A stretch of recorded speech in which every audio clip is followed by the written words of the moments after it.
individuals here in this room. And they'll be happy with the floor. So Stacey, for your leadership, our past president, co-chair, take the floor. Thank you, Ken. Thank you, everybody. So we can advance that to the next slide. And so we're going to start with the ORWP is designed to provide benefits to all realtors. Whatever your health history, whatever your age, if you're an OREA member, you're enrolled. There's no medical and no intrusive questionnaires. There's no exclusion from enrollment for pre-existing conditions. That's rare in the insurance industry. OREA was able to get this because with 96,000 members from all walks of life, insurers can share the risk among all of the different age groups and demographics. Realtors will be able to upgrade their coverage to include family members. Any broker of record or member board may elect to offer the ORWP to their staff. To do so, all eligible staff must enroll in the core standard plan. Permanent staff working more than 20 hours per week are eligible for enrollment. I'm going to say this website 100 times today, so I'm going to apologize the first time. But you can find all the information on ORWP at OREA.com/ORWP. And that is a members only site, so when you go on it, don't be surprised, it will ask you to sign in. And now let's get to the specific coverage and benefits the program offers. Next slide, please. Thank you. Critical illness is a really important benefit for self-employed professionals like us. It's included in the standard plan and provides a tax-free lump sum payment of $25,000 for members under age 65 who are diagnosed with one of the 26 covered conditions. You can check out the website for a list of those conditions.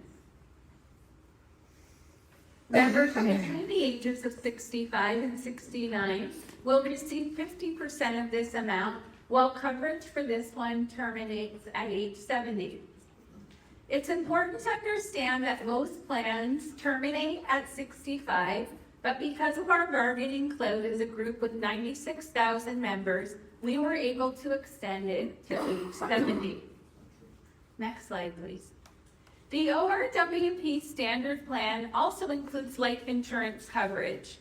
Members under age 65 will include $100,000 of coverage, which reduces to $50,000 at age 65 and continues for as long as one is a member, regardless of their age. And some member boards have had a long-standing program with an option for retirees who have been members for 25 or more years. The task force examined and is happy to present to you that you also will have benefits to choose from if you choose to no longer be a realtor and be a retiree. So as long as you've had 25 or more years in the business, you've been part of the ORWP for a minimum of 3 years, you'll have an option on retirement to either choose a life offering for $30,000 at $108 per year, or you'll be able to choose, this is on a sliding scale based on age, health coverage and travel. So you'll be able to transition at retirement and have your choice of either life insurance only or health benefits and life insurance. Next slide, please. Healthcare coverage. Members will receive $2,000 worth of healthcare coverage at 70% reimbursement, which includes annual coverage of $750 for prescription drugs. The health and prescription drug provider, Green Shield, covers more than 23,500 different medications, and members can verify coverage using their online tool. For those who have substantial drug costs, there are a number of enhancements available in the tiered plan upgrades, which could take coverage as high as $25,000 per year at an added cost. The healthcare coverage extends to paramedical practitioners at a combined limit of $750 per year, and medical services and supplies are covered at a combined limit of $500 per year, both at 70% reimbursement.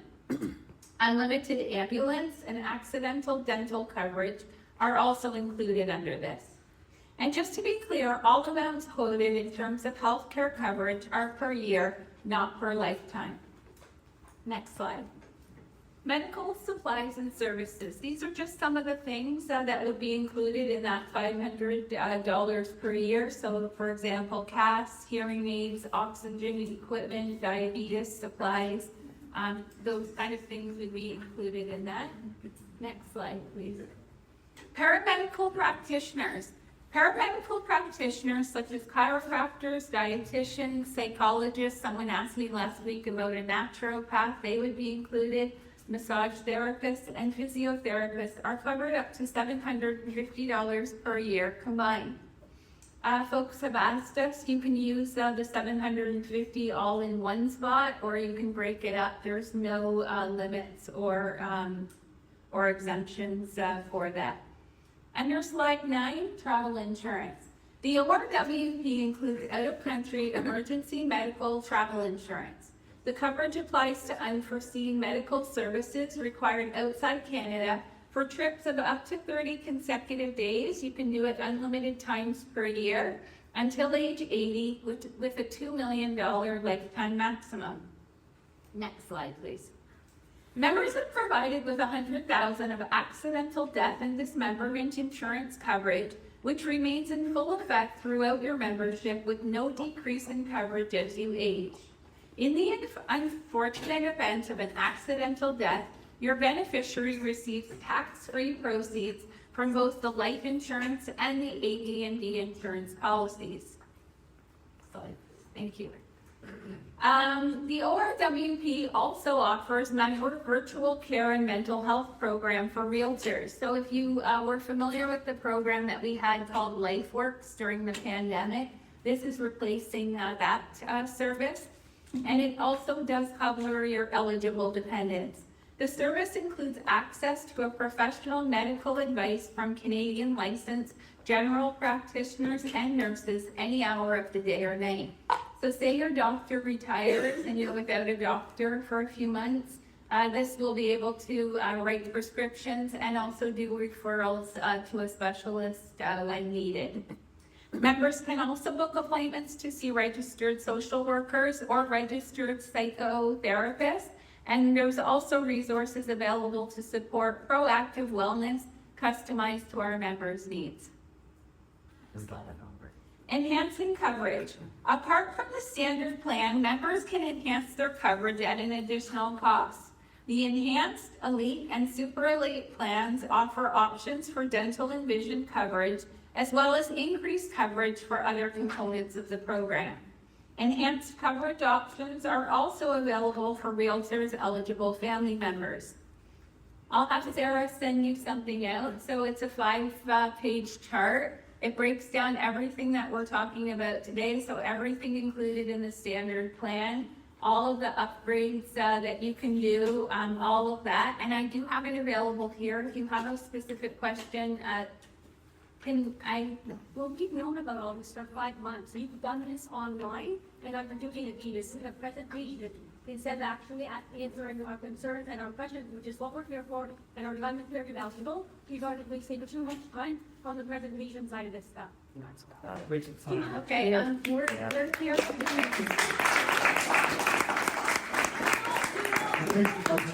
We know all the stuff. We've gotten all the pamphlets. We've gotten all the charts. We know all of it. Does anyone here? So we'll proceed with the presentation. I think in the beginning, there's a brief presentation. You extend our time by half an hour? Frankly, we're gonna have a much more productive conversation and direct questions one at a time. So that's the way we do so. No, we're gonna finish the presentation. And then are you extending our time by half an hour? Millions of times. Yeah. That's not what we came here for. Okay. Well, what we came here for was at the will of your board. They asked us to do a presentation and then allow you to ask your Q&A. So can I just finish and then we'll get to your Q&A? Lots of time for Q&A, folks.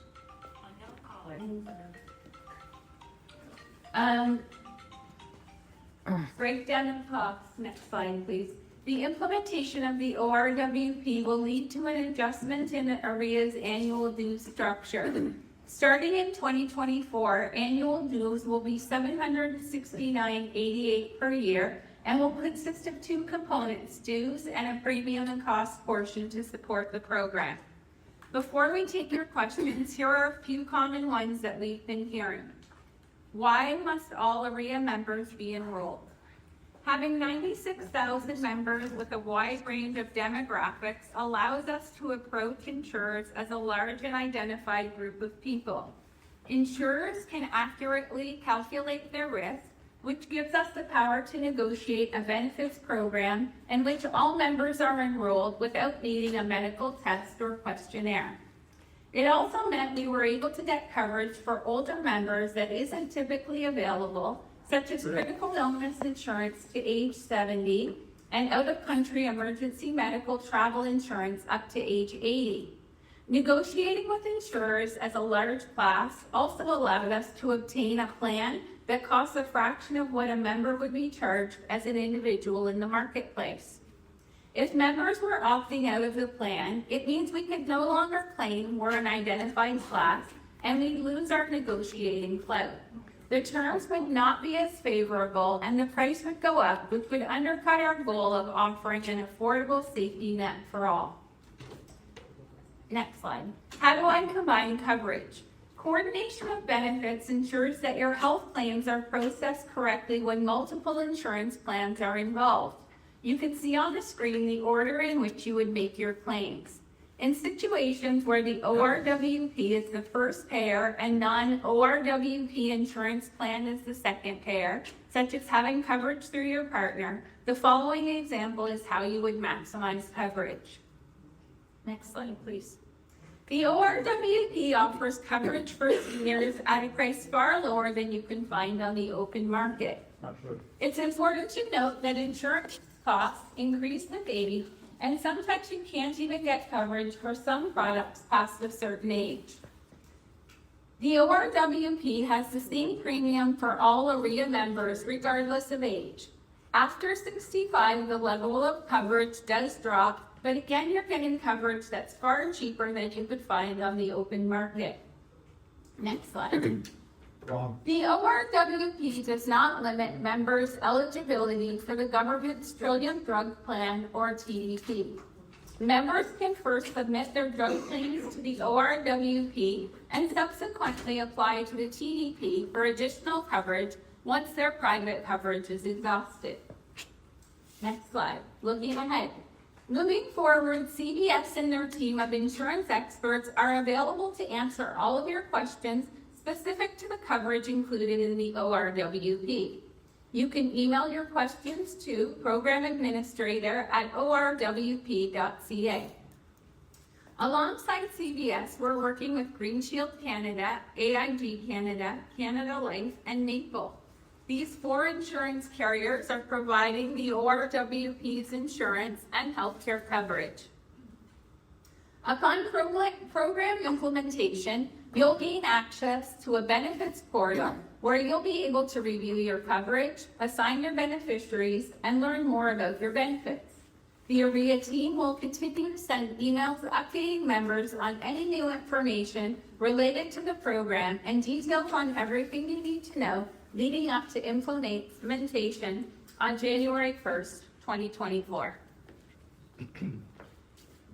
All right, Stacey, thank you for the outline of the program and the benefits and answering some of the most frequently asked questions about this. Here's also maybe follow-up questions. We'll answer questions in the audience for quite some time. Follow-ups can go through there as well. And as Stacey said, we'll send the deck and more details through President Amy and through Sarah, and feel free to distribute that to not only those folks in the room, but everybody with the Niagara Association of Realtors. So with that, well, thank you very much, Stacey, for the overview of presentation. We're happy to take questions.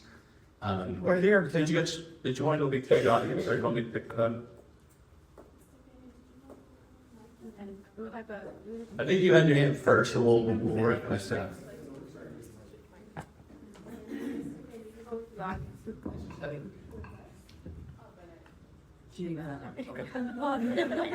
Sit down at the mic behind you. Never. Oh.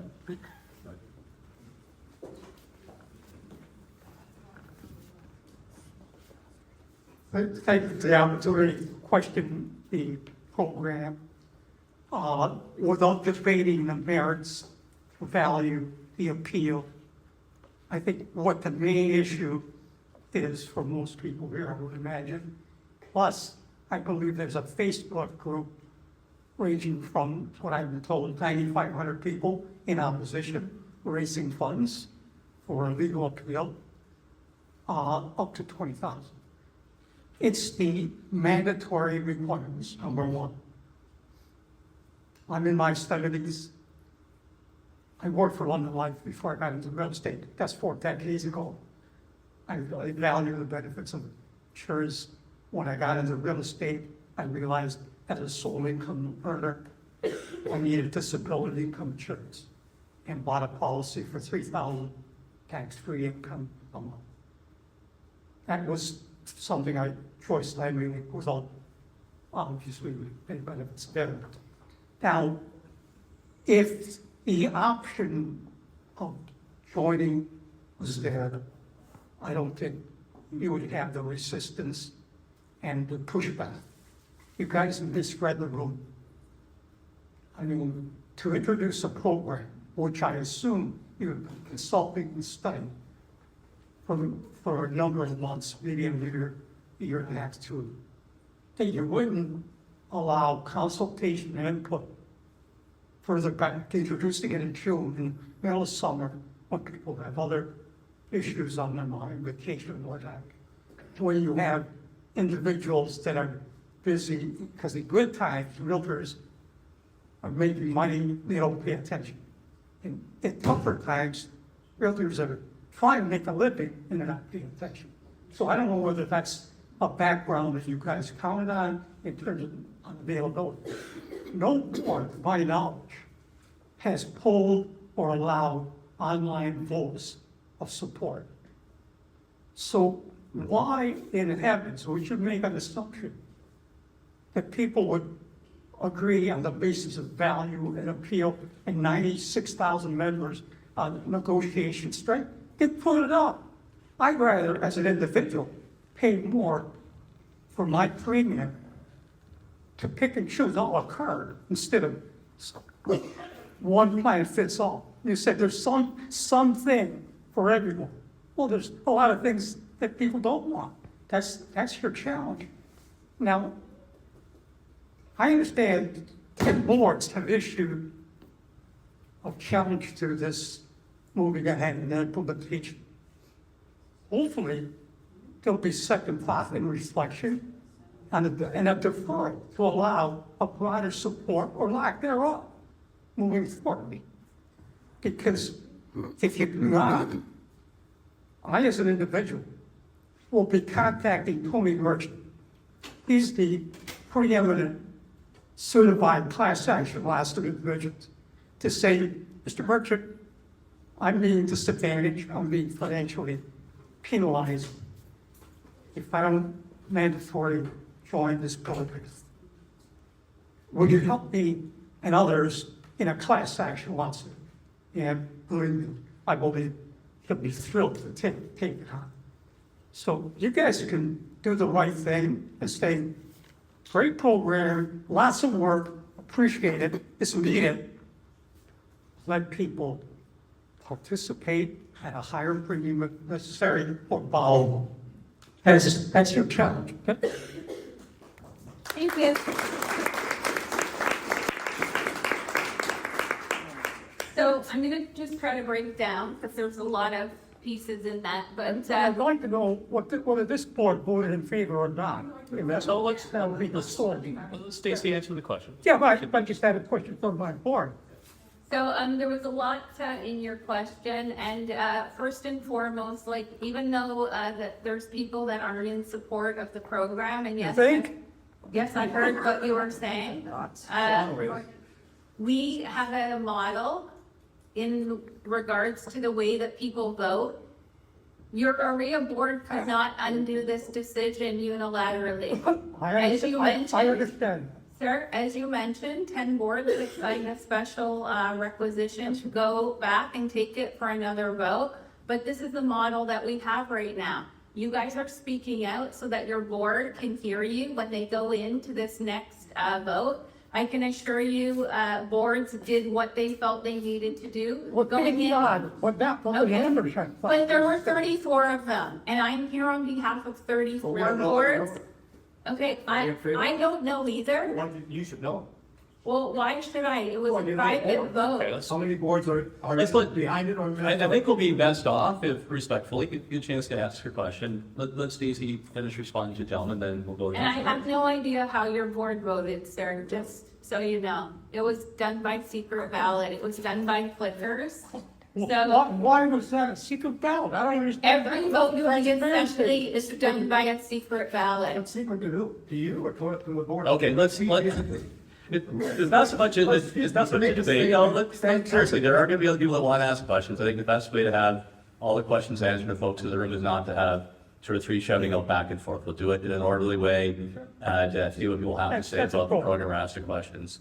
But please, respectfully, right? And it's how you're successful in business as realtors, you're respectful to your clients and the community. I think that's gonna get the most information out and answer the most questions. So Stacy, please continue. And so it's going to go back to another special meeting at the end of November. And the boards will once again hear from their constituents, and your voting delegates will go in and they will vote at the next one. Where The- you make a statement, what's the fact behind it? Okay, What well, is that thing? When is that gonna happen? I'll add to that, and then we'll give you that question. What is the president? So there'll be so there was the special assembly in June. And the way it works is that member boards have votes based on the number of members that they have. So we had 34 boards that got together, but just like when you go to the polls to vote in an election campaign, it is a secret ballot. We don't see who votes which way, so they vote how they feel the program is going to benefit their members, and each board had the right to vote. Of the delegates that were there, and again, it's weighted by size of board, it was 79.6% voted in favor of the program. The gentleman was right, there was, How many Fred was in favor there, you know that. That's 49% of the vote. You don't mind, let me finish here to get to the other parts of your question. So, boards do have a right to call for another meeting of a certain percentage call for it, so that has happened. Right. A date will be announced shortly of when that vote will take place to make changes to the program, whether we actually have the ORWP or we don't have a program. So you'll see shortly, but that's the way it works in real estate. It's been that way for 100+ years, and you elect your leaders, and then they're the ones that cast the ballots representing their area based on what they think is best for the membership. You didn't respond to my point about class action lawsuit, whether that's been anticipated. By the way, McMillan and Associates has been employed to provide a challenge in court, Sir, and they're gonna ask for an injunction also. Sir, all I So can tell just for you, your information, Thank they should you. have up to date. I appreciate that. Any legal challenges that OREA gets, we'll deal with as they come, and so far one hasn't come. But that's sending you a I message. appreciate the message. I'll take it back to our in-house legal. Thank you. So go ahead. Joanne Marcia, ORWP NRC. OREA stands for Ontario Real Estate Association, and according to your own website, you state helping Ontario realtors succeed, supporting Ontario realtors in building stronger communities across the province. My question is, how is mandating a group health benefits plan achieving this statement? Thank you for your question. So this is like anything else that comes to OREA. When we're asked about a new benefit or service, a task force is struck, we look into it, we undergo research, we send out information, we engage our partner boards. The OREA Board of Directors approved the language. It went to a vote in June 20th. It's not answering my question. Well, yeah, it is, because it's a benefit, it's an OREA benefit or service. Sir? Helping Ontario realtors build strong, Okay, I'm answering her question right now. Go ahead. but you're not. Thank you. No, it's that. So, it did go to members. Yes, it did. It didn't go to you for a vote. I'm talking about information. okay? It was the information. Here's your voting delegates right here who are listening to everything that you have to say, sir. So yes, that is what our association is, and this is a benefit or service, just like anything else, standard forms, government advocacy. No, it says, your site says, supporting Ontario Realtors in building stronger communities across the province. How is you forcing a mandatory health plan on me, helping to build stronger communities across the province? I'm saying to you, there's lots of members that see it as a benefit or service. That's not building a stronger community. Or use that as one Sir, I'm not addressing you anymore. You have, yes, I know. Okay, like, you go, What happens when you walk no, out? you don't go. Oh, that's hilarious. Like, that's your choice, you don't have to be this is your I know, choice. that's what I am working real, We're gonna have a bunch more- with you, taking out my time to come and answer your wow. questions, so you can be respectful. So we're only on But question. it's mandatory, this policy on, sorry, 96,000. What's- agents? what's the that name don't again? want it, most of them. The name again, I'm sorry, is, Does it matter, Tim? yeah, I It's apologize, I the whole recognize movement it. is against this. Regardless, again, respectfully, we're only on the second question. And the more interruptions that take place, the less we're going to get through. A lot of folks here in the room want to ask questions, they're nodding at what I'm saying here, so I just think in respect to the work Stacey's done, if you don't like her answer, you don't like her answer, but I think respectfully as we would to you, just allow the discussion to take place, across the board. And what I would add to what Stacey was saying is, certainly the view of the OREA board and those boards that voted for it, that supporting members to make sure that they are given a support program when it comes to their health, their mental health, Why? well-being, You're not OHIP. physical health, right? No, but OHIP doesn't cover everything. But that is in fact My own insurance plan supporting, does. is in fact supporting realtors in the work they do to build stronger communities. You can't forget too, right, that these types of mandatory programs currently exist. Not at this level, that's true, but they currently exist for about 80% of members in the province today, where there are mandatory insurance coverage and in some boards health coverage. So local boards have been doing this for some time. This program does take it province-wide. It does increase level of benefits, right? But it actually does what boards have done for a good number of years. And programs over time have become actually quite popular. Still doesn't answer my question. How does that help build stronger communities? No, I think I was pretty clear that in supporting members, their health, their mental health, their physical well-being, their financial health, it actually makes them a greater ability to help. Is that do the work they assuming do. that So it we don't have definitely our own does. program already? So a lot of people don't, right? That's the problem that we're trying to address. So let's go a choice, Steve. let's go ahead. I have a Okay, question. so my question is, when the survey was put out, why were the complete terms not made available? The fact that it was mandatory, what it wouldn't cover, and how much it would cost per year. It was such a generic survey, and everyone keeps going back, well, the survey said, but why was the term mandatory not included in the survey? So I'll answer that. So at the beginning of the program, when the task force looked at this, they looked at all of the options in terms of where were we going with this. It was a research and data gathering session. So as information was made available, the second the task force decided that it was going to be a mandatory program, you guys knew that it was going to be a mandatory program. And your voting delegates knew. No. Prove it. Okay, again, you guys don't have to agree with what I say, but I have the right to answer. Okay? Give us the truth and we'll listen. Yeah. Well, I'm not standing here lying. I wouldn't have come from London to waste your time. My question, first of all, program to do the cost of me was $1,300 a year, and it's absolutely useless to me. I have a far better benefit plan that I've had for 47 years. And we just come in and say, you know what? That plan you had for 47 years is now secondary. Now you're talking paperwork. This plan gives you nothing. And I appreciate that you have created a plan, because a lot of people don't have what I have. But how much will this plan be for 80,000 people? Yeah. It wouldn't have been an option. It's a free country. You're telling me you have an option, not from an internal company it would have taken 80,000.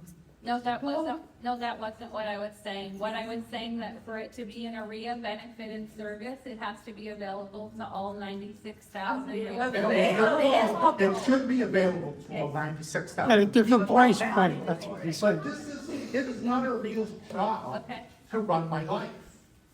Like, I didn't take this. Great job, you know, in all you've done all these years. I've never had a beef with the REA. You know, with the education and everyone done the deliveries and stuff, it's all great. But now you've come and we're gonna tell you people how to run your life because you don't know how. And now, you know, I'm slowing down a little bit. So now I have to subsidize a realtor so they get cheaper insurance and maybe does 70 deals a year. Yes. Like this. Maybe we should just even it out, you know, make the same amount of money every year. Like, it's just, what it is down here, they've overstepped, and this really, it truly doesn't make sense. And you're causing me, like, you know, just, what's in my paperwork, to somebody over here, can I do it for me? Well, And then what raised my real fees, okay. you guys pay more money. If the question that you're asking is specifically about the paperwork, it will be done at the point of sale. So you're gonna be able to coordinate your benefits. I don't have to do any of that right now. Okay. Well, it will be seamless. It will be done at the pharmacy or at your provider of choice. But why couldn't you guys get a price on 80,000 this outfit to see what I- they wanted to know? You didn't answer that question. Yeah, so I was there for the discussions of the task force and the board looked at it. And of course, member boards looked at it as well and cast their votes back in June. It really got down to this. I mean, as you know, if there's an optional program, what will tend to happen is those like yourself that have coverage won't go in the program. If you're doing well, you're healthy, or you're younger, you might not want the program, or we want to take chances.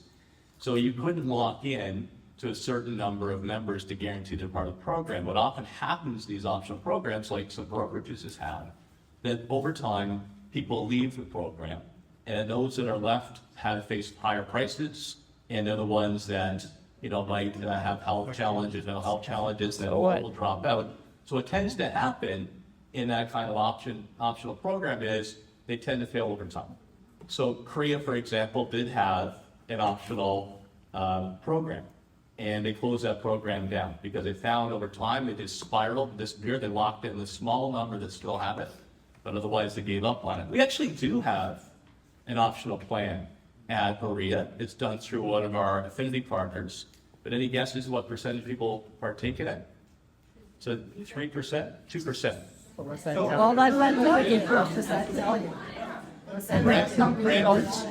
Brantford similarly, right, has a program that I think it's like 1 or 2%. Those boards that actually have a group plan where everybody comes to the table, whether you're young, you're old, you're healthy, you're not, you're going to use it, you have 4 kids, 3 kids, you're single.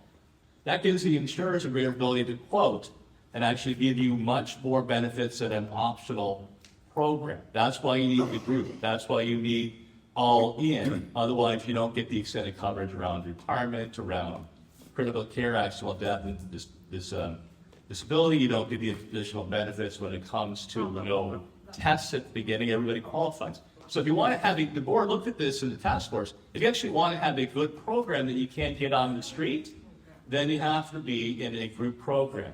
So if it was an optional program, they faded away. That's why the decision was made. It's either a program or not. And I get it. You've got good benefits. Good, you've saved up for that. There are a lot of realtors who have no benefits whatsoever. So it does help those. they might not want anything. Don't have any kind of benefits by getting a program that they otherwise couldn't receive. So that's why it was either all in or non-optional programs exist because small level of participation. And the ones that are all in the existing boards have been very successful and quite frankly, very popular. Which one? But you know what, it's. Well, why don't, because it's correct, then you put $1,700 a year. I honestly, I would rather you guys just take my money and don't sign me up. Because it's like, you don't understand how zero value this is for me. I don't want to get any, one of the words of the market's garbage. I don't need it. At 66, if I'm in double time, yeah, so it's too late. Yep. It's very, very, Look, I get there's going to be some who have insurance. There are more members who didn't have any kind of health insurance. Limited life insurance is going to help a significant number of members when times get tough. If they sadly pass away, they get cancer, they get Parkinson's. I had a single mom at an event recently had tears in her eyes because she couldn't provide for her kids and drug benefits in her own life. Some people say they don't care. I get it. That's your right to say that. But the decision was, no, I know you do. I know you well enough that you do. But the decision of the board and the member boards who voted was for the good of the profession. This is the right thing to do to get a better benefit package than they could otherwise. So I'll give you the background. That's why the decision was made for a group plan, all in, as opposed to no plan whatsoever. Well, you might have her back, you don't have mine.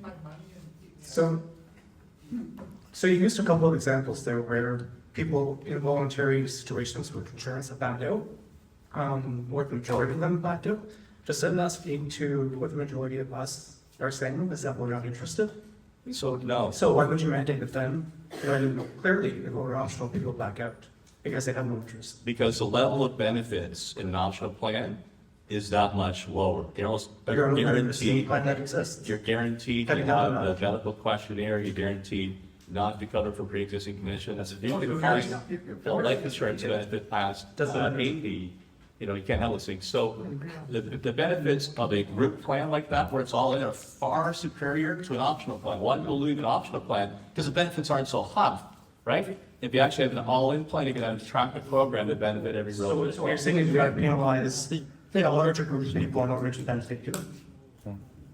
These successful groups that you're talking about are large companies that have group policies, and they're paid by the employer. OREA doesn't pay us.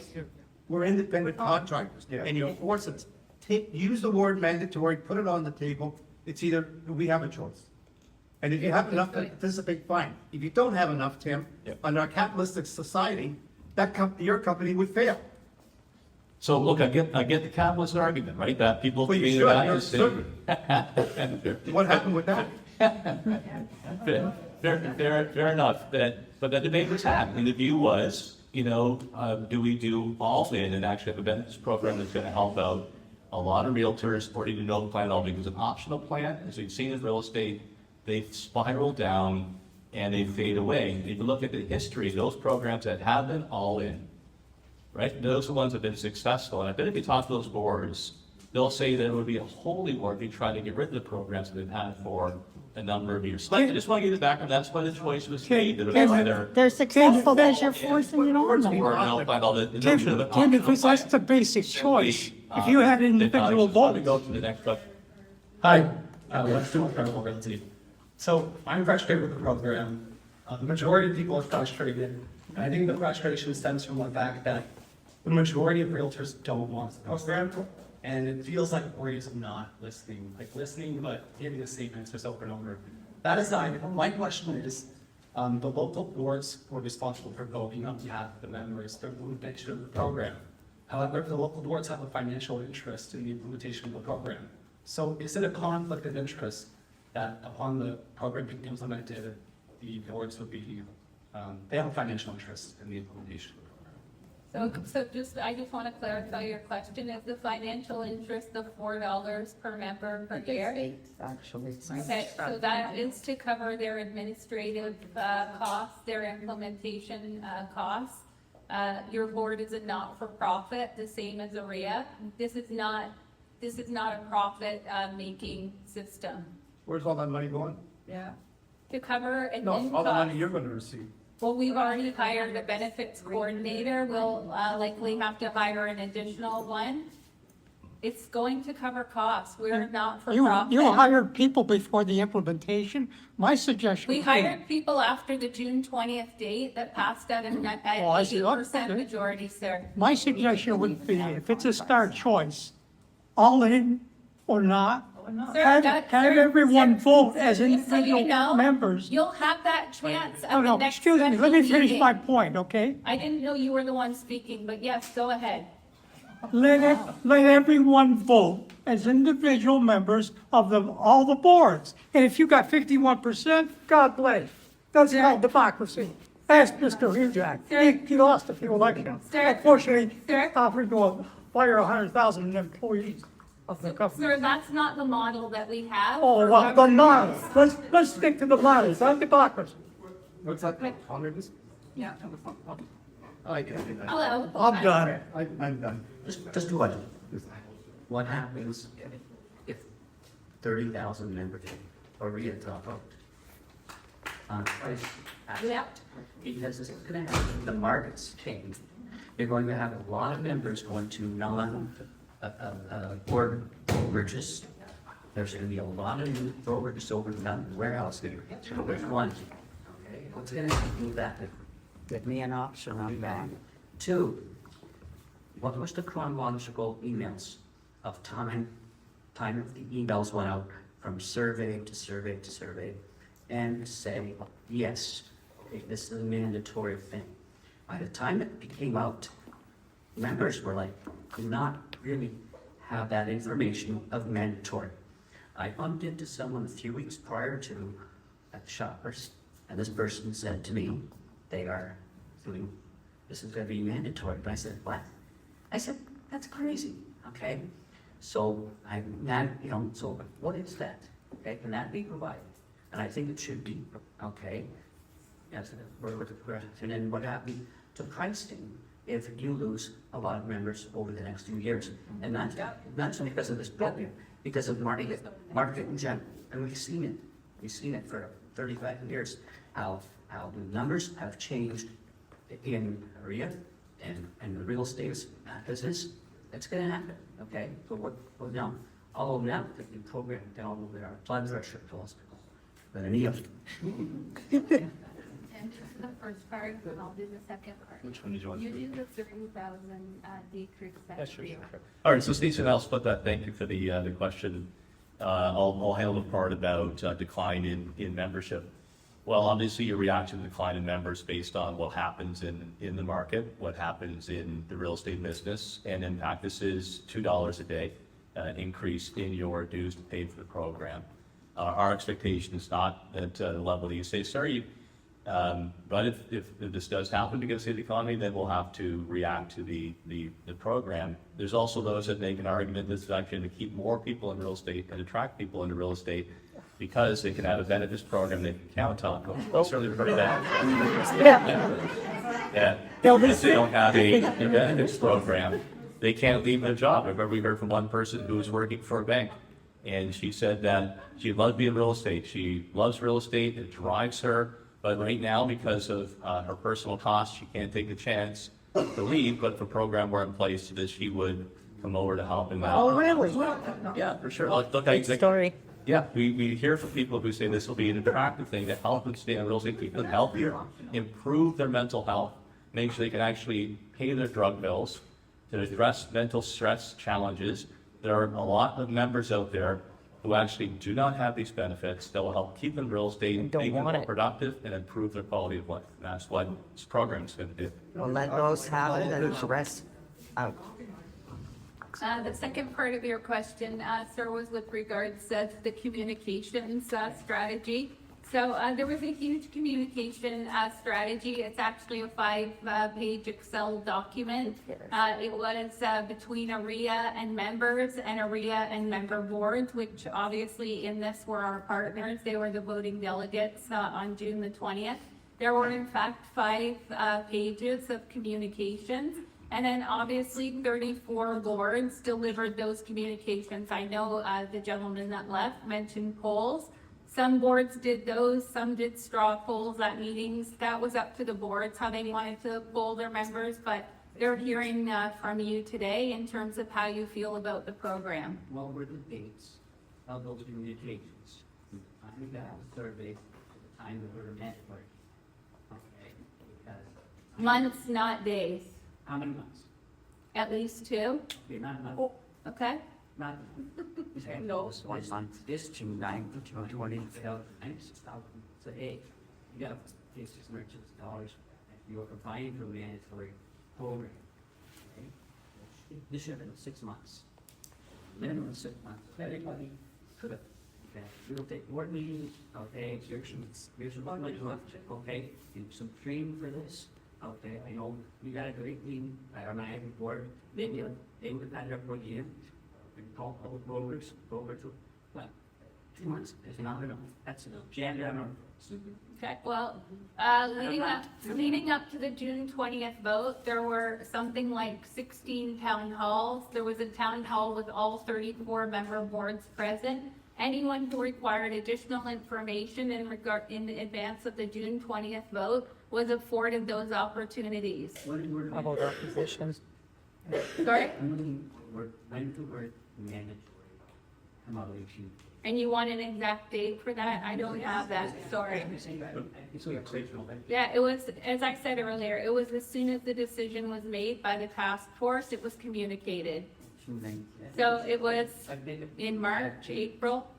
Actually, the first mandatory came out on June 8th.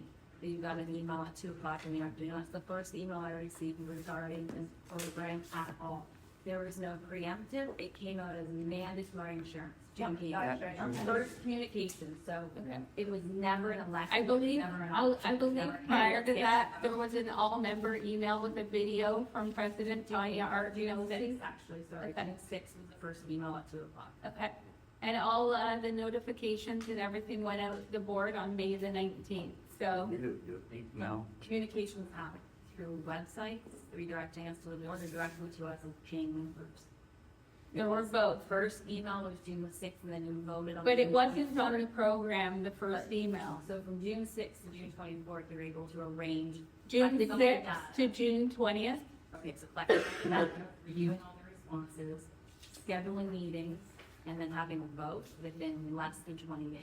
Okay, so I'm saying to you, we had been communicating with members all through the spring. Your voting delegates received their information on or approximately May the 18th, 30 days in advance of the June 20th vote. In that time, we did an all-member town hall, and then we did 16 individual board visits where we answered questions. What about opposition? My name is Annie, I'm with Royalty Senator. I attended the town hall that was virtual, and then I come to this just out of curiosity, but also I agree with the members that I believe it should be mandatory. I also sent a note when it first came out, when there was an area to ask questions, and I just got sent a pre-populated response. And then when I listened to the town halls, this same information keeps coming. It's like you're diverting and not answering our question.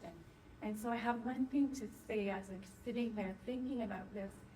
There's a term called gaslighting. In psychology today says victims of gaslighting are deliberately and systematically fed false information that leads them to question what they know to be true about themselves. They end up doubting their memory, their perception, even understanding. And it's a form of psychological and manipulation and control. I feel like that's what's happening right now. Did you keep referring to these town halls where everybody got a chance to make a vote? Or the town halls like we're doing right now, because we don't have any opportunity to give our say and to say, yes, I vote in, or I don't. And then there's no transparency. Like the word transparency is coming up in my head. Where's the transparency? Like whether you agree or not with this program, I just think it should be available as an option. And the response continues to be, well, it's so much cheaper for everybody who has 98,000 people, 98,000 times $1,000, $98 million. I am sure there's a program for just a fraction of those people that are not opt in. So can you please respond? I know you're there in your political position and you can't openly express what you probably want to talk about behind closed doors. But this is just so frustrating for all of us. I'm still the same person whether I'm here or Okay, I don't have a feel like political agenda. I'm a working realtor, just like the same as all of you who just chaired a task force. And honestly, I'm sorry that you feel that way, and I respect your decision. I'm just trying to answer your questions, but it doesn't mean that I'm not answering them to the best of my ability or I didn't, the question's just transparency. Why can't we know who voted, how they voted? Because it's clear to me, we have a lot of members that don't agree. And we're just being told, oh no, the deadline has to be this day. I don't understand anywhere that when it's just shoved down your throat and you have so many members expressing that they want an option. And there's no availability for an option, and there's no transparency. No, but it just keeps being the politician pivot of, okay, you switch it. You read their status like this, and we don't get an answer. But the truth is that I don't know how the boards voted, so no matter how I can shape that, the only answer I can tell you is that if it was reported out to their membership, then I know the answer to that, but we don't know how individual boards voted. So I'd like this question. I'm not sure why most of us would agree not to go ahead with this program. Why instead to get a field optional, and most people agree not to do it. Why do you think that make it? We'll have our own choices, we'll have in place. Why are we not forced on this? So when you say we, are you speaking for the number of people in this room? Or realtors? Because I will tell you, we do share one thing, and that's that the voices who are against are pretty loud, but there's 96,000 realtors in the province of Ontario, and many of them want this program. We didn't hear it. So why couldn't we tell them and not reach the rate? Who has a 9? I already explained that, but I'm happy to explain it again. Everyone, all 96,000 members need to be eligible in terms of an OREA product or service. Eligible, it's not. Yes, it is. Yes, no health questionnaires and no pre-existing conditions. Does that guarantee a claim's gonna be put through if they have a pre-existing condition? I'm just wondering, is there not an option, say after the November vote, to not go back to the bargaining table with the insurers? Like to me, I'm wondering, would they not prefer to renegotiate than lose it completely and have the ability to have a plan? And if there is a potential to renegotiate what the ratio has to be to get, maybe it's a different scale of committed, like of monetary costs for it. Like if it's, let's say 20,000 realtors are not interested, could they not renegotiate a different package and then scale it to what so people will want? And I understand you're saying as people come and go, does it have to be like could it not be certain like a yearly or 5-year term? Like I'm not sure how it's negotiated now. Like is it like this rate, how long is it locked in for? For critical illness, it's 2 years, and for everything else, it's 3 No, I years. know the charging, like in our dues, like Every year. the premium. Does it, One and you're an OREA member. but does it go up after each year? Well, it's locked in right now. Yeah, for how long? I'm just 2 wondering. years for critical illness and 3 years for everything else.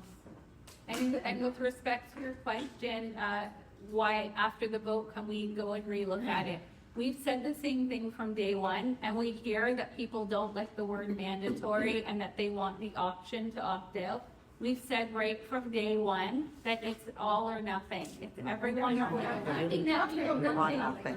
Okay, then that your people are hearing you. So you have it, but I just want to say that as a realtor, we fought hard to become independent contractors. We're independent, okay? And OREA knows we're independent. Why was there not a 2-tiered plan negotiated right from the get-go? Why? I'm asking. And why can't it, like you said, be renegotiated? And secondly, I'm gonna ask a question, is the elephant in the room. Our president of our board's here. How did we vote? Yeah.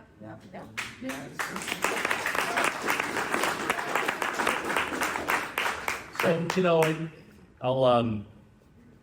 I'll say it again, there is an optional plan today, but the problem is if you don't have a guaranteed group across all age groups, personality types, geography, then you can't offer very attractive rates and benefits. And as a result, we get 3% per station. So if you want an optional plan, you've got it today, right? So the choice is going to be, we go to a group plan that can actually raise the bar in terms of the benefits in retirement. You raise the bar when it comes to life insurance for a life, no questionnaires, no pre-existing conditions, right? That whole slate, you can't get with an optional plan.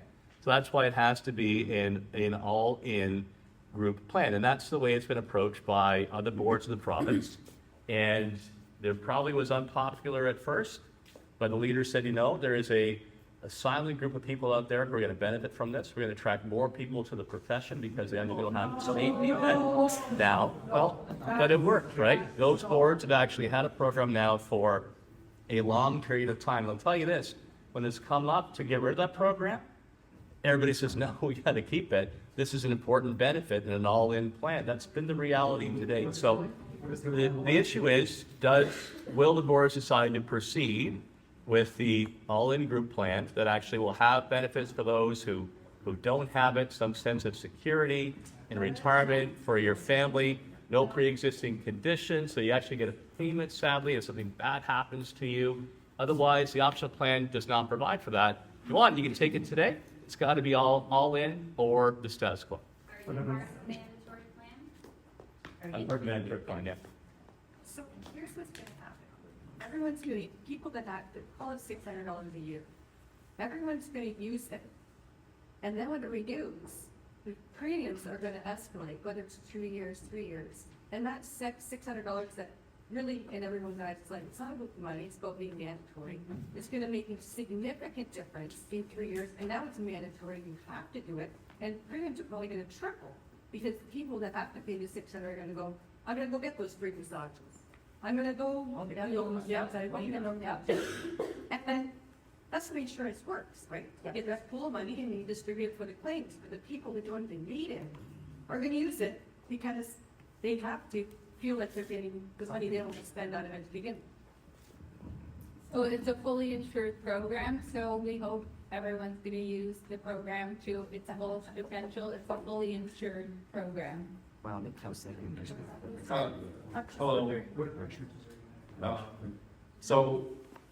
One of my main concerns, and I think it's a concern of everybody here, or maybe a lot of people, is what precedent this sets. What else can I read? Can I read it now? Mandate where our car insurance is going to be, or cell phone? Like, where does this end as far as what you're going to be allowed to tell us to do, and then just tack it into our fees? I think that's a major concern for myself. So I guess the first thing I would say is, like, OREA just brings forward ideas, and then the voting delegates vote on if they think that this is a great idea or not. Well, what percent of, so was it just like 5 people that brought this idea to the table, and then it was just kind of taken back, or was it like 50,000 people that said, hey, we want benefits? If it's like 100 people, then you really have to look at, okay, maybe we have to do a little bit more due diligence here and not do this in a short time period of 8 months to start to finish. That's my, like, how many people brought this up to begin with, to start this, to get this ball rolling? Well, so what I would say to you, I don't have like a number, like it was 74 people. What I can tell you is that when we went on the road talking to boards about the Big Bold Ideas campaign in terms of how you guys wanted to see money at OREA spent and what initiatives you wanted us to look into, this was the number 2 ask. Number 1 was a centralized MLS, and number 2 was a benefits program. Where are we at number 1? Don't do it,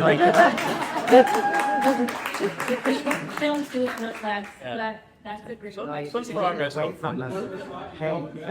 me, I'll address the, yeah, there's a lot of progress happening on number 1. We don't run the MLS, but we certainly are pushing that. No, originally don't run MLS to local boards. We'll just take our MLS away. So we're pushing that, hopefully because I think people like to get information across the province. But the part, you said, well, you're gonna make us pick a certain kind of car insurance.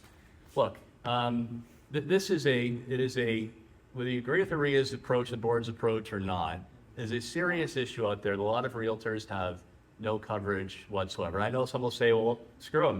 They're not buying coverage. They got to take their chances. But even in my short time here, the stories of people who got cancer or are part of the states that had no coverage, people have been passed away, and there's no benefit for their spouse or their family. People who are going over and over again on an injury because they don't have access to physio. People are taking risks with their mental health because they don't actually have any benefits. And I know some will say, too bad on them, they didn't get it. But realtor leaders need to make a decision of the profession as a whole. What is going to help improve the law, the profession as a whole, support them, their families, make more productive, and that's where it comes from. So you can tell you what kind of car to drive, that's just silly. This is a serious issue about so many realtors rolling the dice and taking chances when you can make a big difference for realtors across the province, including those that have benefits too. What's up with it? I have a two-part question, because one is, how come you didn't care until 2023? I've been in real estate for 17 years. No one's ever cared about my benefits till now. I never got a VAT leave. No one cares about the safety when I go into median houses. No one has ever cared about my well-being until suddenly now you're super concerned about my health benefits. You've never cared. I've always had to figure it out on my own, and now suddenly you care so much. You're right. If we would have done that 20 years ago, 10 years ago, Well, I don't think everybody we would would be a lot better off. You wouldn't have had to worry about having those benefits. You wouldn't have had to worry about buying additional. You're right. We should have done it 10 years ago. We should have 20 years ago. Okay. This is a scenario question. So let's say Stacy's got a 2% mortgage or maybe no mortgage, but her neighbor's got a 7% mortgage and her neighbor down the street's got a 6% mortgage, and the government says, you know what, everyone gets a 5% mortgage, even if you figured it out on your own and already have a 2% mortgage. We want to make this work for everyone, so everyone for the rest of their life gets 5% mortgage rates. And even though your mortgage is paid off, Stacey, you kind of have to have a mortgage now. You have to have one. Like, how would you feel about that if the government said, this is what you need to do, this is what you need to pay, this is where you need to grocery shop, it's meant for not no-field, it's more expensive. Everything was like, because it's for the greater good, it's for the other people in your community. How would you feel about that? Well, why are you so smug? You are, I find you extremely condescending. Extremely. Yep. You do that to us.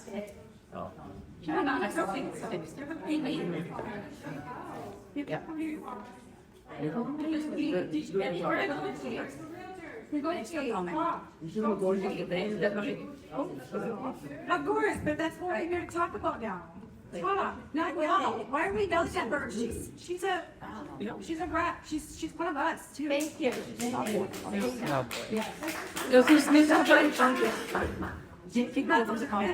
Let's get our point across. Lisa. Sorry. No, I'm with you. This is what I came up to say.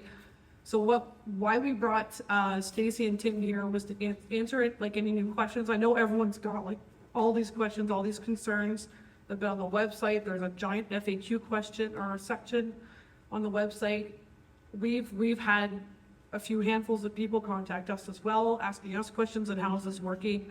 I think at this point, what I would like to hear, and we've been kind of just talking in our little front section here, feel it's really important right now for everyone to know how this is going to work in November, like at the end of November at the SGM, right?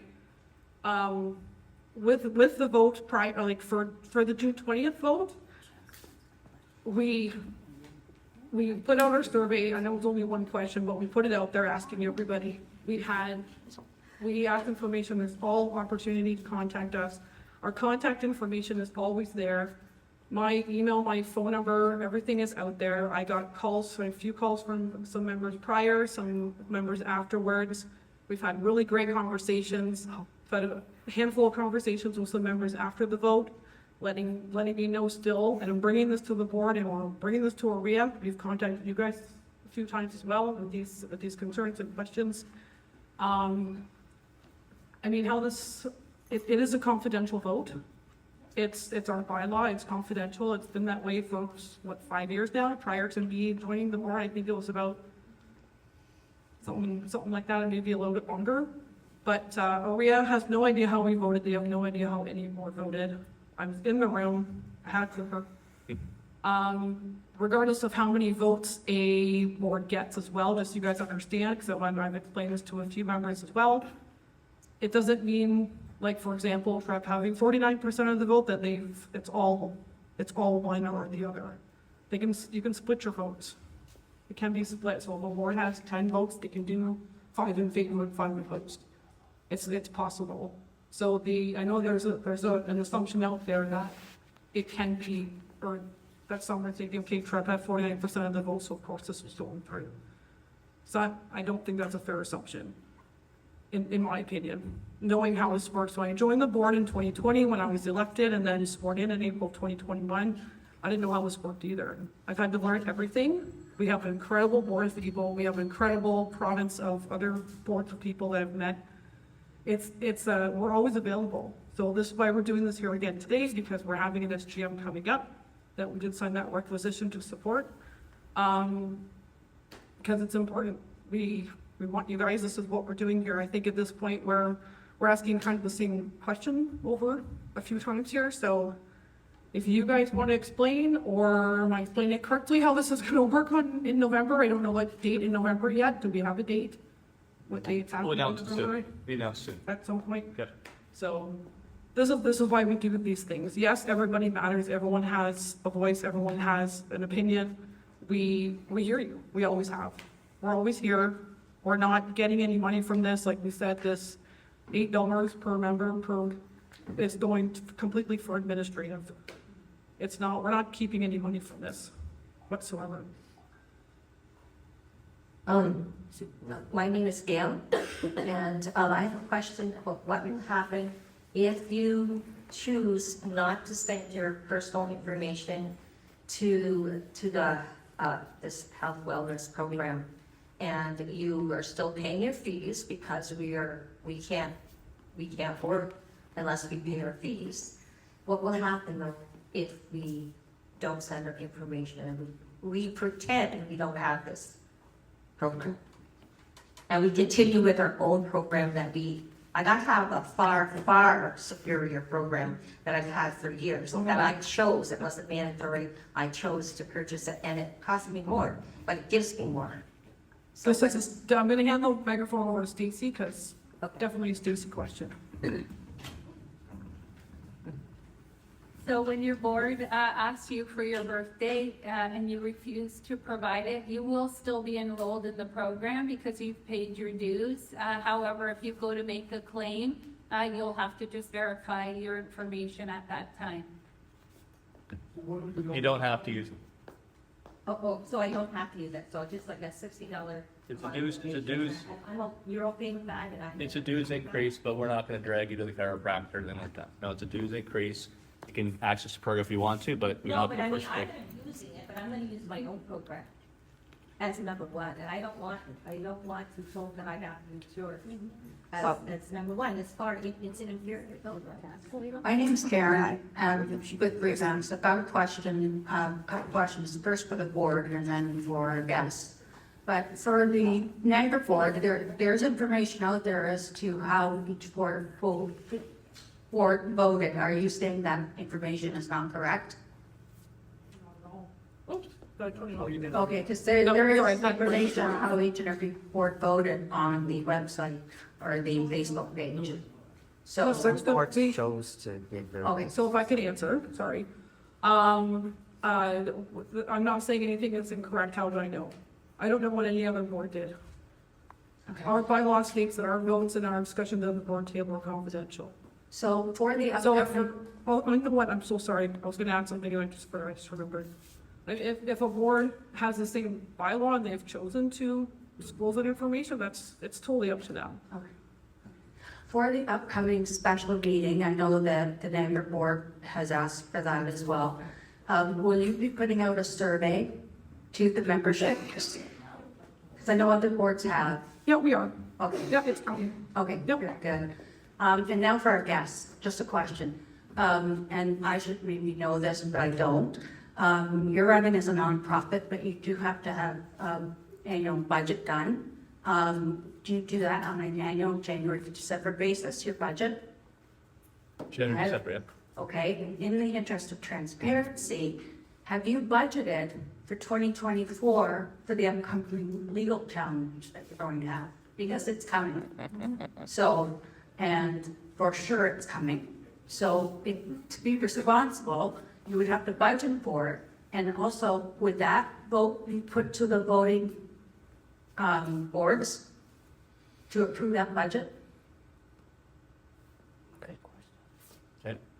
So our budget is January to December of every year. Member boards don't vote on our budget. That's done through OREA. They vote for members of the board who then control the budget, just like here at the Niagara Association, where the board would determine the budget, the membership does not. And, you know, we looked with respect to any kind of legal challenge. People have the right to bring forward a legal challenge. Nothing has come forward to date, but we'll deal with that in due course. But of course, we did our homework. When you're doing this type of program, you do your homework, you make sure you look at all of the options where people might think that they would have a legal challenge. And we're confident that our program meets all the required laws and regulations in the province of Ontario and Canada. Which is odd, because I think 70% of your budget comes from membership dues, according to what I just saw online, meaning we would be fighting our own battle against ourselves. So, my name's Rod, and I was 21, and I'd just like to make, I guess maybe more of a comment or a suggestion than a question, that I'm just a simple person, but sitting here listening, I keep hearing about respect. We give you respect and whatnot. Going back to my opening statement, if I'm not mistaken, in that 70%, that means you work for us. If I'm an employee at GM, I work for General Motors. Yeah. I work for the school board. As a teacher, I work for the school board. If I'm a Hydro employee, I work for Ontario Hydro. But as a realtor, I work for me and I pay dues. And you work for us. So I don't see the respect coming back, just as a simple person observing where you're hearing us. Is there anyone up there who's actually hearing what your employer, essentially us who pay your dues, is saying? So is there a mechanism in place to have a check and a balance in this type of system, where as a board of directors, I think there's 12, and possibly some others, is there a check and balance in here? Because I don't think we're being heard.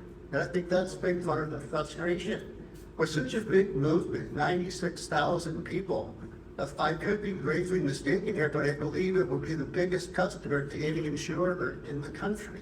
I believe we outnumber the UAW or the CAW. I believe we outnumber the teachers. So we actually are a powerful force. And I think we need to get this right. We don't have a second opportunity for that. So in getting it right, it takes time. It takes measure. And it's indeed, and I could be gravely wrong here, but if you do work for us, when a gentleman like this asks for data, it should be yes, we will get it to you. When a gentleman over here asks for something, it should be yes, we will get it to you. I'm here to follow.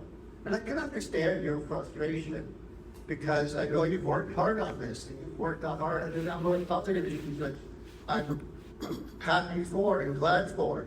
But something doesn't seem right here. I say I'm just a simple person.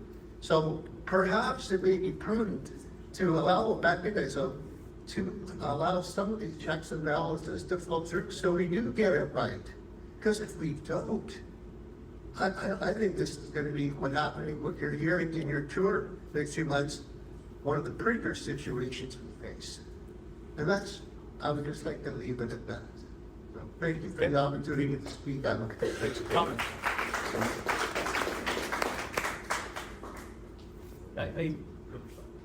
No, I appreciate the comments and the tone of those comments, and obviously, the program goes forward, currently scheduled unless the assembly votes otherwise. Moving together with realities like this, but Yeah, for sure, and, you know, that's, right, for people who are supposed to be funding with each other. yeah, for sure. And then, as I said, that was the goal, and this was brought out, right, to see how can we help realtors as a whole with challenges around health and insurance and mental well-being. The intentions are, I think we'd all agree, the intentions are good intentions. You may not like the particular approach, but those are the intentions of our board of directors. I can tell you, I was there while they were making these decisions, and our member boards, and they need to look out for, you know, all of the realtors in the province, wherever they are in life. And so to answer the question too, so if the program goes forward, then program changes can be made, right? So we'll listen to what our member boards say, what our members say, if this should be changed or that should be changed. That's why they're elected to do so. And the mechanism for that is you work with your local board to say, well, we'd like this change or that change, and they have the right to do so, as they've done with the requisition for individual. I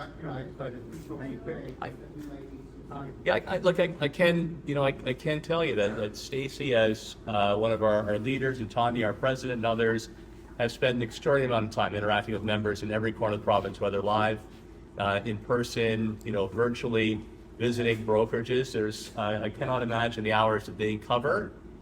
Stacy's a volunteer, right? She's doing this for free because she believes in this profession. She believes in the folks in this room and London across the province of Ontario, making a genuine commitment to helping out those who need the help and helping out the population as well. It's been their firsthand, like, they're working hard, they're everywhere talking about this. Trying to get it right. I think so much Thank you for the point. Yeah, I like that. Yeah. So I feel like that's exactly why we're here today. Like, it was voted for the 20th, and only maybe more opposition than was expected. So we're putting all these things together, including this today. I think what we're going to do is take one more question, and then we're you had your hand up for it. So, okay, where's the microphone? Sorry, quick question. Oh. How many insurance providers were interviewed for this 96,000 member plan? How many of those got back to you, and what was the differences in cost, and how many of them needed to be full mandatory? Hi, thanks for the question. So it's sort of two parts. We RFP'd it first for the broker. It was put out to approximately 8 brokers, and 5 responded, and 1 was chosen from that. And then OREA and the broker put together the RFP for the insurers. It went out to 18 insurers, and 11 responded. We actually thought that the program would be built all by one insurer, because we thought that's how we would get the best pricing. But in fact, there's certain insurers that specialize in certain insurance. So by putting them together, who specializes in what, we were able to get the most amount of benefits for the best price. And the insurers that were chosen, I said it in my presentation, but Green Shield is delivering the health benefits. And then AIG is delivering the critical illness, and Canada Life is delivering the insurance, the life insurance, and Maple is delivering the mental health and virtual health benefits. Hello, my name is Mickey Ryan. I'm with Royal Vacation. OREA has promoted this as a wellness program for all of the realtors across Ontario, a safety net. There's thousands and thousands of realtors that don't agree with that. They don't see it as a safety net for themselves for a wellness program. My question for you and Tim is, does OREA plan to become self-insured at some point in time to take over this insurance benefit policy and reap the benefits of it, financial benefits? So that's a great question. So the task force looked at everything in the early phases. So it will take 1 to 2 years for us to have history as a class, where the risk is spread, and a member sort of touched on this earlier. So it will take between 2 and 3 years to have that. It is something that will be looked at in the future to be self-insured. But that is a savings for members. It's not, this is not being looked at as being a profit center. Bingo. But it could also be seen as a reason for REA to make themselves continue to be valid in our industry. Support that. Sure, but as I said earlier, it's not, we're not for profit, so it's a flow through right now. Future decisions will be decided by future boards. We just want to know how have real coding. Sort of ways aware of kind of, there's some process.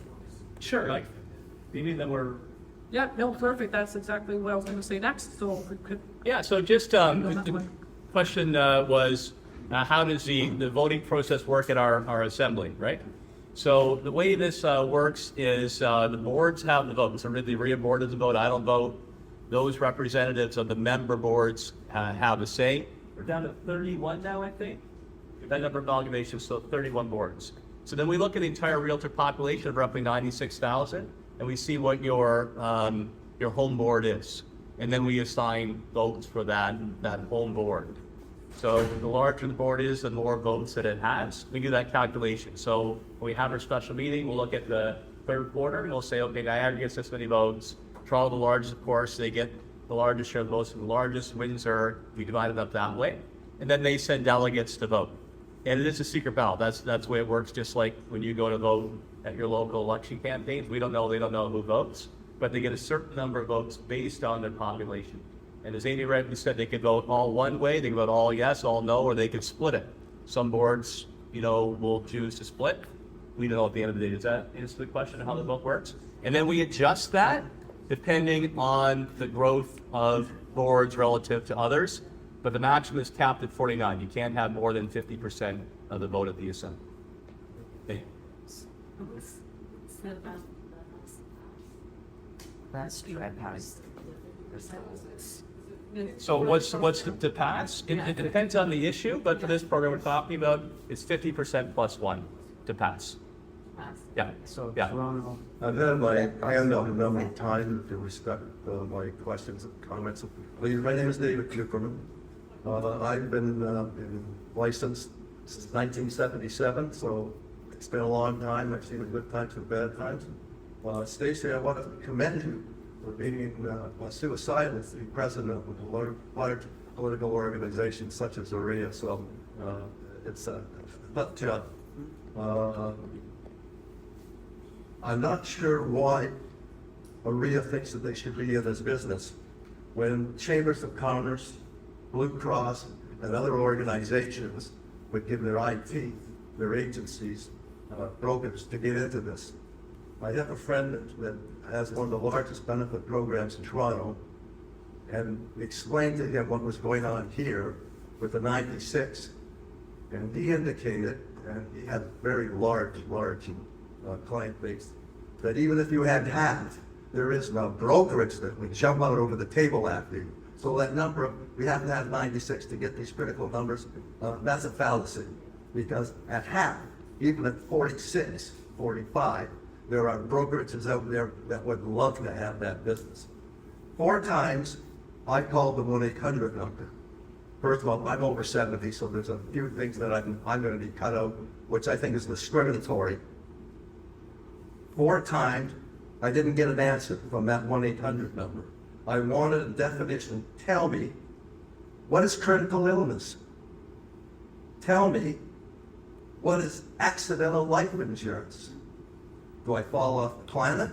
Do I get hit by, what's accidental? Nobody has defined what those 2 things are. I find that I'm in the commercial real estate development business. I deal in the past more than now. with London, Sarnia, Ottawa. And it's ironic that these brokerages, these people that I speak to in all these different areas, the majority don't want it. I've heard it, albeit rumored, that in Niagara, only a third want it. The numbers that you're hearing in opposition, I don't know where you're getting your numbers, but I'm hearing it's close to 20,000 that people are not listening to the people. The people, including myself, have excellent coverage. This all or nothing is just, again, it's a fallacy, and I don't believe it. And I think you should rethink this, make it optional, because again, if you only had half the numbers, then there are growings. My next two questions are to our board. Are we entitled to know how our board voted on this? Second of all, why was it not put to the members, individual members, to vote on this? Thank you. So our board, like I said already, and I know that you and I had a really good conversation prior to the vote, and I really thank you for reaching out to me. And subsequent to the board, our bylaw states that it is confidential. Conversations at the board, how we vote, it's confidential. What I can say, what I've said to everybody, we've communicated, everyone who's reached out asking that exact question in Stillwater, and hear everything. We listen to everybody. We're not sitting here and doing this and voting in the way that the 10 of us sitting at this big table on Niagara Street think it should go. We're voting. We're absolutely listening to all of the numbers. Every single person here, every single person that's reached out to us, we're listening. It's a, like you said to Stacy, it's a tough spot to be in, right? Because you're hoping, you're putting it out there, you're giving the opportunities. With John over here said about having a global record meeting and everything else, and we're putting it out there. Just tell us. It's the way it's always been. We're here. I mean, I've been in business almost 11 years. Only been on the board for 3, and I'm president this year, so it's a great year to do it. I'm having a wonderful time. I really am. I'm learning so much. It's actually been really great. I thank everybody who's come to me actually and said, hey, you picked a shit year to do this. It's been fine. It's been a great learning experience. And I'm glad. I wish there were more people here today. This really sucks that there's not enough people here. There's not enough. Oops, turn it off. There's not, and I didn't do that on purpose. There's not enough people here. I wish there were more people. Well, I have to answer my question. What was the other question? Why wasn't it put to the membership? We did put out a yes or no. We did put out a yes or no survey. We had opportunity. We had opportunity. You guys were doing in-person and virtual town halls. That was everyone, including us. If I wasn't on the board, hang on. If I wasn't on the board, I would have been going to everything saying if I was in opposition or in favor of this and giving my opinion, because that's what is needed to know how everybody is feeling, what's happening. When the board didn't come out and say, this is going to be mandatory, we are going to have a meeting. We did. Or vote. Well, you did. I didn't let you finish your question. I missed that. I didn't let you finish your question, so I'm sorry. I was thinking we did put out saying that, are you in favor of the mandatory Ontario Realtor Wellness Program coming out, yes or no? Okay. With availability for comments. I personally read every single comment on there, probably about 10 times. Well, and you're reading, so I'm hearing differently, because I'm hearing maybe a third, 33% want it, and the rest don't want it. But again, something as important as this, would it not be incumbent upon the board to say, we're going to have a meeting, we're scheduling a meeting to vote on this, we want to know how your votes are going, and you didn't do that. I would say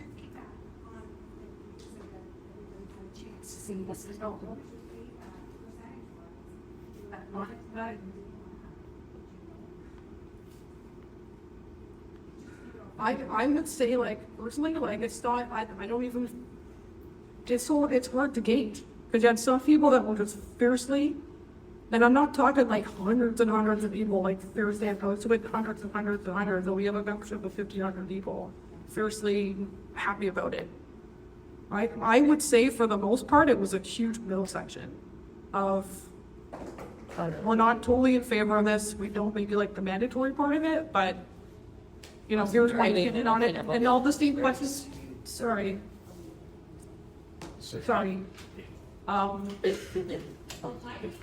you, but I reached out to you and it was your better suggestion that I come to your house. Because I want to know that if this was mandatory, I paid my dues. But can I ask that I not submit my name and information to the wellness program? You said you had no idea, bring it here. Well, Tim didn't answer. You don't have to submit your information if you want to. No, that's what Stacy was saying earlier, is that you don't have to. Like Right. I already. You're like, okay. Yep. I'm gonna continue to use my other programs, Okay. but if they have my name and all my information from this program, then they're gonna, if this was number one, then I'm not gonna be able to use my other one. It's gonna be, and then It's it's fraud. gonna be, You use it. it'll be a disaster. That's why I asked you to come here, because I'm like, you know, Right. this is definitely a question for them. Right. But, you know, you don't have to you don't have to give your date of birth, your province of residence. But if you don't, like, you're still going to be billed. It's Well, and part of the dues come January I'll first. double pay not to be in this program. That's enough. So Amy, I apologize, we need to, Okay, yeah. Oh, yeah. Yeah, this one, guys. No, I Is think it quick? Okay. Like you mentioned, that I sent out an email to all members before this next meeting in November. Yeah. Is it gonna be a clear question, yes or no, based on the payments registered? It will be, we're gonna put out an You answer, can okay? report the results of those folks. Are you gonna send them back out to the membership what the result was? And are you guys gonna vote in favor of what that answer is? If it's 75% say no, are you guys all gonna vote no? You guys in agreement to do that, or are you guys just gonna vote no? Well, we'll definitely discuss. I mean, of course, if it's like whatever we're seeing, what we're hearing from the members, this is how we vote. And you're gonna And let we're, us and know we're, what the vote came back at. Disclose it. no. We want, why not? What I understand, it's not just that at all. It's the bylaw. If they get for That's the, the bylaw, but this is upside. Okay, but the members voted to bylaw. We have to, this board is bound by bylaw. Okay, well, let's change your bylaws. Finish. Members of the association is bylaw. We are adhering to the bylaw. Okay? If the members want to change bylaw, that's a whole different issue. But what our vote is at that table is governed by the bylaws put up by the membership. So when you enter the results, what are you going to honor what was sent? If it's the 80% are saying no, or 60% saying no, that's available, no. That's yeah, this is exactly, sorry guys, this is exactly how we vote on everything. Everything, whatever we're hearing from the results from a town hall, from a survey, from phone calls, from emails, from everything, is put together. We have our meetings, but you've elected us, you have to trust us. We're totally, I'm telling you, our meetings are hours long. Nothing whatsoever is voted on lately, like it's voted on, let's get out of here, like it's lunchtime, like that doesn't happen. It just seems like when people are asking questions onto this story, it's not going to answer the It's per bylaw. We have to go by law. It's in our bylaw that it's confidential. So rest assured, there will be another vote. We always listen to everybody. I'm glad you asked the question though. They do have to leave. Yeah. So we're wrapping it up. Thanks everybody for coming. Thank you so much for coming in person. I don't want you guys and it's important to have these discussions, and that's exactly why we're doing this again. So we can hear from everybody. I wish more people showed up. So, okay, guys. All right. Thank you so much for coming, and thanks for all your questions and comments.